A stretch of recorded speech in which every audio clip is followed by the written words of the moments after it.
Hello everyone, कैसे हैं आप सभी लोग। आई होप सभी लोग बढ़िया होंगे। फिर से एक नए ब्लॉग में आपका स्वागत है। टाइम हो चुका है 6:17 हो चुकी हैं इस टाइम। तो अब जस्ट सीधे मुझे निकलना है रनिंग करने के लिए। तो जल्दी से हमने जूते पहन के सीधे रेडी हो गए। बाहर का मौसम देखा तो बहुत ही ज़्यादा ठंडा हो रहा था इस टाइम, तो कपड़े पूरे अच्छे से पहन के जाना पड़ेगा तब जाके रनिंग हो पाएगी, वरना बहुत ठंड लगेगी। तो जल्दी से हम सीधे अपने रूम को हमने बंद किया और इसमें लगाया लॉक, क्योंकि सेफ्टी के लिए लॉक लगाना बहुत ज़रूरी है। तो लॉक लगाते हैं। तो लॉक तो हमारा लग चुका है पूरी तरह से अच्छे से। तो अब हम निकलते हैं अपने रनिंग करने के लिए। और सुबह के टाइम रनिंग करना बहुत ही ज़्यादा ज़रूरी है आपको मेंटली और फिजिकली अच्छा रखने के लिए। आप स्वस्थ रहें और अच्छे से पढ़ाई कर सकें, कोई भी टेंशन मतलब स्ट्रेस ये सब चीज़ें दूर रहती हैं। मेडिटेशन भी कर सकते हैं सुबह के टाइम। तो बहुत सारी चीज़ें करने की होती हैं जो हमको सुबह के टाइम करना चाहिए। और हमेशा हमको सूर्य मतलब उदय होने से पहले, मतलब जब सनराइज होता है उससे पहले ही हमको उठना चाहिए, जिससे हमारा दिन पूरा अच्छा जाए। क्योंकि अगर हम ज़्यादा लेट उठेंगे तो हमारा फिर पूरा दिन बोरियत सा रहता है, मतलब अच्छा नहीं फील होता है कि मतलब। और ये रूटीन कोई फॉलो करे ना करे, बट हम स्टूडेंट और एस्पिरेंट को तो फॉलो करना ही पड़ता है। और इन लोगों के लिए ही खासकर देखा जाए तो बहुत ज़्यादा ज़रूरत है इन सारे रूल्स की, डिसिप्लिन की, इन सब चीज़ों की। कि सुबह उठ के उठना, सीधा रनिंग करने जाना और मेडिटेशन करना, फिर अपनी स्टडी पे लौटना, मतलब यही रूटीन होना चाहिए। और वॉक करते करते हम पहुंच चुके थे रेलवे ट्रैक पर। तो देख सकते हैं यहाँ पे ट्रेन जो है गुजर रही है। अब इस ट्रेन के गुजरने के बाद हम सीधे सामने से निकलेंगे क्रॉस करके। तो वेट करते हैं इसका। तो फाइनली दोस्तों ट्रेन जो है जा चुकी है और ये बड़ा अच्छा नज़ारा लगता है, मतलब सामने से ट्रेन गुजरे। तो फाइनली हम सीधे अपने ग्राउंड की तरफ आए तो हमको डॉग भी दिखाई दिया। तो सीधे हम अपने चलते हैं पार्क की ओर। आपको मैं दिखाता हूँ, सॉरी ग्राउंड की ओर, कि किस तरह का नज़ारा है। ये देखिए कितना खूबसूरत नज़ारा है। कोहरा भी आज के दिन, और सर्दी का टाइम है तो कोहरा तो होगा ही। और बराबर में आप देख ही सकते हैं लोग अपने को अच्छा रखने के लिए, सर्दियों के टाइम में फिट रखने के लिए अब फुटबॉल खेल रहे हैं, बहुत सारे खेल खेलते हैं। तो अब दिखा दूँ आपको कि कितना फॉग हो रहा है इस टाइम। देखिए कोहरा बहुत हो रहा है। तो फाइनली मैंने जो रनिंग है वो स्टार्ट कर दी। और रनिंग का जो फर्स्ट राउंड मैंने कंप्लीट किया तो थक गया मैं। उसके बाद मैंने देखा कि सूर्य देव जो है हमारे निकल रहे हैं, सूर्य नारायण देखिए निकल के आ गए। और कितना अच्छा नज़ारा लग रहा है ये वाला। तो मैं सोचा इसको कैद कर लूँ। तो अगर और दूसरी तरफ देखें कि फॉग ज़्यादा है। इसके बाद मैंने फिर से दूसरा राउंड स्टार्ट किया लगाना।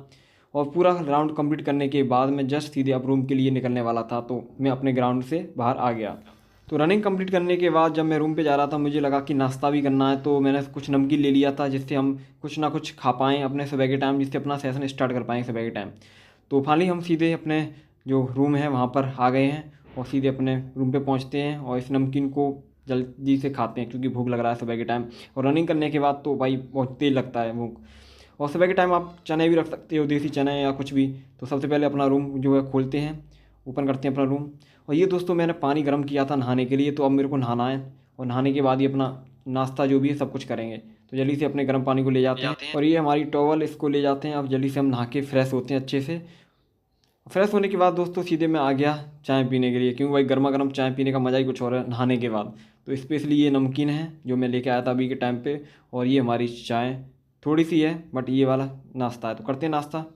तो नाश्ता करने के बाद और ब्लॉग में आगे बढ़ने से पहले आपको एक इन्फॉर्मेशन दे दूं कि मैं 20 तारीख को बृहस्पतिवार को लाइव आया था 9 बजे, बट वो लाइव कंप्लीट नहीं हो सका था। उसमें साउंड की प्रॉब्लम की वजह से वो लाइव हो ही नहीं पाया बिल्कुल भी। और पहले भी एक वो लाइव लिया था, उसमें भी साउंड की वजह से नहीं हो पाया था। बट आज एक फिर से लाइव है। इस लाइव में सभी लोग पहुँचें, जिससे आप ज़्यादा से ज़्यादा लोग जुड़ेंगे तो और अच्छे से आपका सेशन हो पाएगा। इसमें हम यूपीएससी से रिलेटेड सारी चीज़ों को डिस्कस करेंगे। तैयारी कैसे करें, टाइम मैनेजमेंट कैसे करें, कॉलेज के साथ अपनी पढ़ाई कैसे मैनेज करें, सारे जितने भी डाउट हैं आपके सारे सॉल्व होंगे। और यूपीएससी की सिलेबस को भी एनालिस करेंगे। तो सभी लोग उस लाइव में पहुँचें। और पहुँचने का तरीका क्या है कि आपको कमेंट बॉक्स में और डिस्क्रिप्शन में आपको लिंक मिलेगा। अनअकैडमी का जो लाइव क्लास है मेरा, उसका लिंक मिलेगा। उस पर आप क्लिक करोगे तो आपको रजिस्टर्ड करने के बाद उसका जो नोटिफिकेशन है वो आपको शाम के 6 बजे मिल जाएगा। तो उस पर क्लिक जरूर करें। तो नाश्ता करने के बाद और नहाने के बाद सीधा फ्रेश हो चुके थे। अब इसके बाद हमको लगाना था अपना फर्स्ट मॉर्निंग का सेशन। तो हमको लगाना है अभी करंट अफेयर का सेशन। आप न्यूज़पेपर, करंट अफेयर, ये सुबह का टाइम जो होता है मॉर्निंग का टाइम, वो स्पेशली उसी के लिए होना चाहिए, जिससे आप नई नई चीज़ें जान सकें, क्या चल रहा है क्या नहीं चल रहा है, वो सब चीज़ें आपको नॉलेज मिले। और अपना यूपीएससी का सिलेबस को भी अपने पास में रखें, जिससे आपको पता चलता रहे कि कौन सा टॉपिक जो भी करंट अफेयर में है वो किससे रिलेटेड है। और सारी अच्छी से नोट्स बनाइए, सब कुछ अच्छे से करिए, है ना। तो हम अपनी क्लास लेते हैं। और बात करें करंट अफेयर की क्लास कहाँ से लें, तो आपको यूट्यूब पे बहुत सारी क्लास आपको मिल जाएंगी करंट अफेयर की, आपको डेली की डेली। तो उसको आप ले सकते हैं। इसके साथ ही एक भाई का क्वेश्चन है, भाई मेरा यूपीएससी का मीडियम इंग्लिश है, मैंने हिंदी साहित्य ऑप्शनल लिया है, कोई प्रॉब्लम तो नहीं आएगा। कोई प्रॉब्लम नहीं आएगा। अगर आपका मीडियम इंग्लिश मीडियम में है और आपने हिंदी लिटरेचर लिया है ऑप्शनल, तो ऑप्शनल में कोई वो नहीं होता कि आप हिंदी से हो चाहे कोई सा भी ले सकते हो, जिस आपकी जैसी चॉइस है, उसमें कोई प्रॉब्लम नहीं है। आपका सब आप स्वतंत्र हैं उसके लिए कि आप कोई सा भी ऑप्शनल ले सकते हैं। अगर आप हिंदी मीडियम का होता तो आप लेते ही हैं कि हिंदी साहित्य का लेंगे या अदर जो भी सब्जेक्ट हैं उसका लेंगे। अगर आप इंग्लिश मीडियम में फिर भी कोई दिक्कत नहीं होती। कई बार लोगों ने पूछा है कि हमारा मीडियम इंग्लिश है, क्या हम इंटरव्यू जो है हिंदी में दे सकते हैं? ऑफकोर्स दे सकते हैं, अपनी चॉइस है, उसमें कोई वो नहीं होता। सेशन एंड करने के बाद मैंने देखा कि सिंक में बहुत सारे बर्तन पड़े हुए थे मेरे, तो मैंने सोचा कि इन बर्तनों को भी साफ़ कर देता हूँ। फिर खाना बनाना है तो वही धोने तो पड़ेंगे ही बर्तन। तो जल्दी से फिर लग गया मैं अपना नंबर बर्तन धोने में, और जल्दी से इन बर्तनों को मैं साफ़ करता हूँ, क्लीन करता हूँ, और जल्दी से फिर से अपने रूटीन पे आएंगे। तो ये काम भी करने पड़ते हैं अगर आप रूम में रहते हो। ये सारे काम आपको ही देखने पड़ेंगे, साफ़ सफाई हो चाहे कैसी भी साफ़ सफाई हो, पूरा आपको ही मैनेजमेंट करके चलना है हर चीज़ का, है ना। क्योंकि आपको खुद को रहना है, सारी चीज़ें खुद के लिए करनी है ना। तो सारी चीज़ें करनी पड़ेंगी आपको। और स्टूडेंट लाइफ या एस्पिरेंट लाइफ ऐसी होती है कि अपनी मर्जी से सब कुछ करना पड़ता है। जब आपका मन करे खाने का तब आप खाओगे, जब मन करे उठने का तब उठोगे। बट ये टाइम मैनेजमेंट होना बहुत ज़रूरी है कि आप सब कुछ टाइम से करोगे तो सब कुछ अच्छा रहेगा। तो बर्तन साफ़ करने के बाद और खाना अभी तो नहीं बनाएगा मैं, भूख नहीं लग रही मुझे, तो मैं सोचा अभी सेशन लगा लेता हूँ पहले अपना हिस्ट्री का, मेडिवल हिस्ट्री का, ठीक है। तो अपना सेशन लगाते हैं और अपने जो भी नोट्स हैं उसको बनाते हैं, और इसके साथ ही आप लोगों के जो क्वेश्चन हैं उनके भी मैं आंसर देता हूँ। एक किसी भाई ने पूछा है कि भैया प्लीज़ मुझे ये बताएं कि मैं एक साइंस स्ट्रीम का स्टूडेंट हूँ और मेरा आईएएस बनने का सपना है, तो मैं 12th के बाद यूपीएससी की प्रिपरेशन स्टार्ट कर सकता हूँ? प्लीज़ मुझे बताइए। हाँ, ऑफकोर्स कर सकते हो। 12th क्लास के बाद आप अपनी तैयारी स्टार्ट कर सकते हो। ग्रेजुएशन के फर्स्ट ईयर में जब आप जाओगे तब से स्टार्ट कर सकते हो। मतलब 12th कंप्लीट हुए तो आपने इस तैयारी स्टार्ट की, कोई दिक्कत नहीं है। अब तैयारी का तो ये होता है कि जब मन करे तब स्टार्ट कर सकते हैं। बट सबसे अच्छा टाइम जो मतलब एक रहता है स्टूडेंट का कि हम को अच्छा टाइम कौन सा रहता है तैयारी स्टार्ट करने का, तो वो रहता है आफ्टर 12th। जिसके आप मतलब जो पुरानी चीज़ें हैं उनको आप पूरा निकल जाते हो, फिर एक नई उसमें आप एंट्री करते हो। तो आपको 12th करने के बाद तैयारी स्टार्ट कर देनी चाहिए।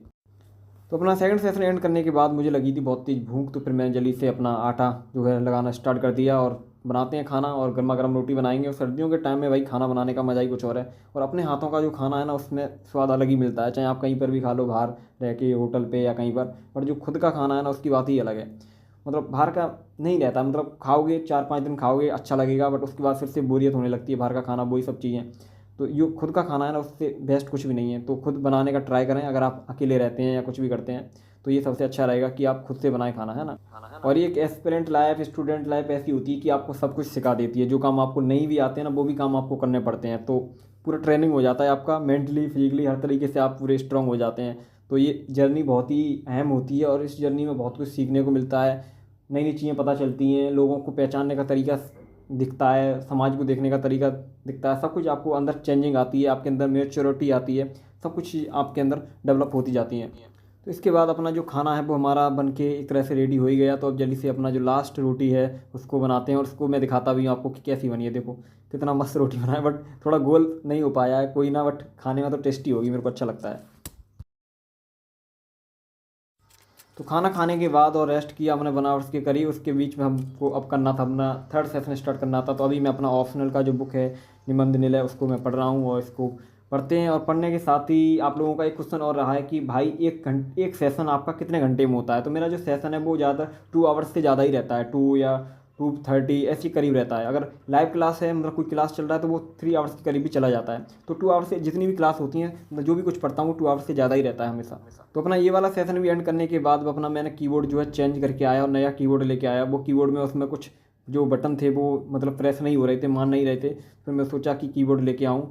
तो कीबोर्ड तो मैंने वो वाला कीबोर्ड अच्छा था, बट ये थोड़ा डेंजर है, देखने में भी वैसा लग रहा है। तो कोई ना, तो आज का ब्लॉग दोस्तों यहीं पर एंड करते हैं। नेक्स्ट ब्लॉग में जल्दी मिलेंगे। Take care, bye bye.